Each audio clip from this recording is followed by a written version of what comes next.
How's it going, everyone? Welcome to my first impressions for the summer 2019 season of anime. Here we have my take on 5 anime shows that I've chosen to watch for the season. Halfway through the season, I'll have my updated takes on these shows, and then once more once they're all finished airing.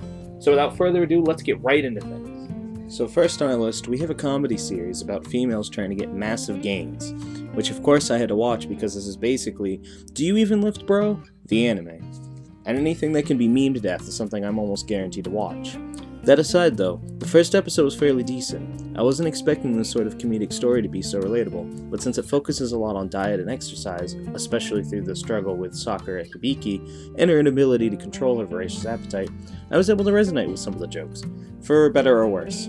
I think we've all procrastinated on our own health for temporary hedonistic pleasure until the words, "I'll start tomorrow," turn into a mantra of our own self-destruction.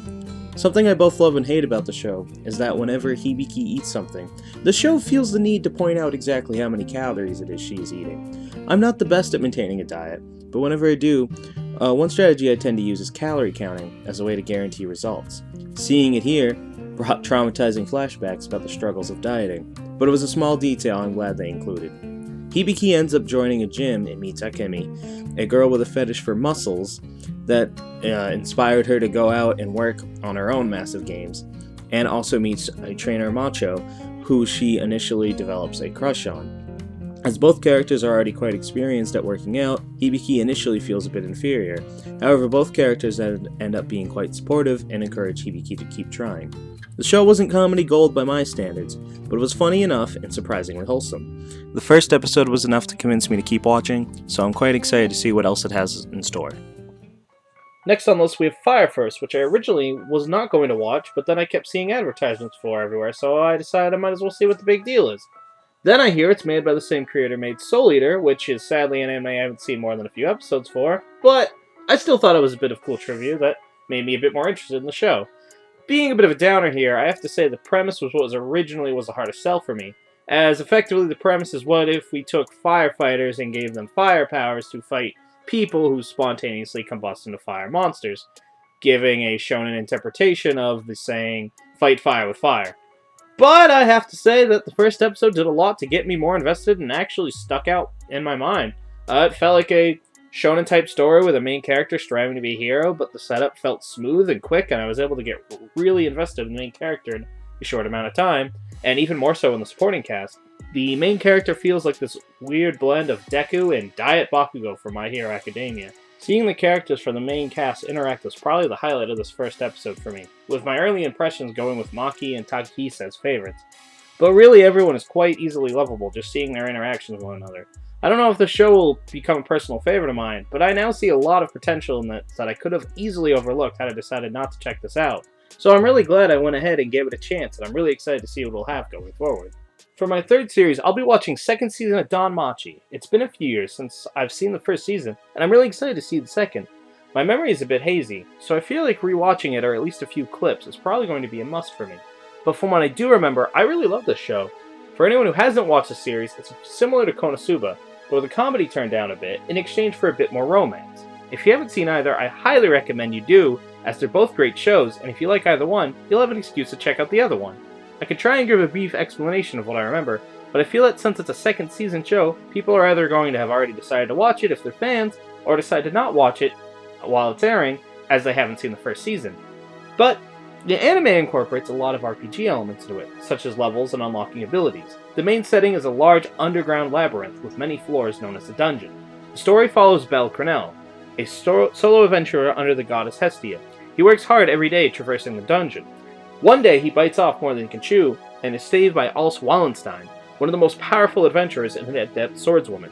Bel ends up falling for her, oblivious to the fact that Hestia has feelings for him, forming the main love triangle of the series. So that's the basic synopsis for anyone who hasn't seen the first season, and I'm very excited to get into the second, and hopefully talk a bit more about it during the Midway Summer 2019 video. But unfortunately, I don't have much else to say, as I felt the trailer was a bit of a letdown. It mostly was just shots panning the characters with music playing. I'm not too disappointed though, as the announcement alone was enough to get me excited. I just don't have much else to say other than talking about what I remember from Season 1. For the last two on this list, we have two series that I'm actually a bit more familiar with, as I've read a fair amount of manga for both of them. For For the fourth show on this list, I'll be watching Dr. Stone, a shonen series with a premise that alone had me immediately hooked. What if all of humanity was preserved in a state of petrification for several millennia, only to one day have a few people break free and witness that all of society and its scientific advancements have been reset to zero?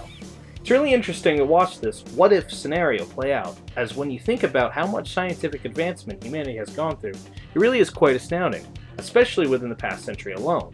Generally, the series goes through a cycle of encountering an issue, where the main character, Senku, has to figure out what the most feasible device from our known history would be to build, thus also reintroducing whatever is invented back into the world for the first time since its millennia-long absence. Sometimes it's really astounding to see what has managed to be built despite what seems to be a lack of resources. I put the manga down a while ago, both out of a waning interest and almost having been fully caught up to the most recent chapter, but with an anime adaptation, I could feel myself becoming reinvested, and the first arc being one of my favorites, I could see it being just a matter of time for me to want to get re-caught up. There are a lot of themes of survival as the fittest in this series as a whole, but I feel the first arc really touches on them superbly. On the one hand, we have a protagonist who tries to rally humanity as a whole and make sure everyone can progress together, and an antagonist who seeks to counter this philosophy and wants to keep science from advancing, as he believes it enables people to become corrupt. Despite their clashing ideologies, though, they don't seem to hate one another and instead show a lot of respect for one another. The first episode did a lot to get me reinvested in the series, and I already can't wait to see the rest of the first arc anime. Now, for the last one on this, we have something truly special, Vinland Saga.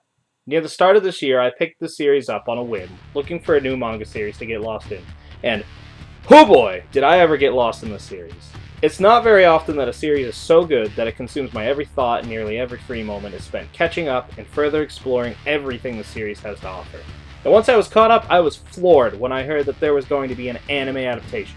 I like to think when it comes to fiction, I'm easy to please, but almost impossible to wow. And this is a series that really took it over the top for me. The series has a lot of historical inspiration, focusing on the 11th century and the golden age of Vikings. The story revolves around Thorfinn, son of former Viking warrior Thors. Thors sought to abandon his former life, live peacefully, and start a family. But unfortunately, as years went by, his past caught up to him, and he was murdered. Thus, the story starts off with a revenge plot, a classic story thematic that almost never grows tiresome. But I assure you, this story is much more than just one that revolves around revenge. Rather, this event is just used to get the ball rolling, and spoiling any of the twists and turns the story has would utterly deprive you as a viewer one of anime and manga's hidden gems. This story is an absolute masterpiece, with some of the most complex character developments, and I just get shivers whenever I think of some of the most iconic moments. I will absolutely be waiting with bated breath to see these moments animated. A bit of a fair warning though, this is a bit of a heavy, violent show, so I must confess that this story is probably not for everyone. However, I would ask that even if such stories are not normally suited for you, that you give this one a try anyway. It really evolves into something much more than just a violent revenge story about Vikings, and has some really great heartwarming moments, although they don't present themselves immediately. I cannot stress it enough. If you are going to watch anything this season, please check out Vinland Saga. And while I'm at it, I recommend picking up the manga too. I really hope anyone who checks it out enjoys it as much as I did.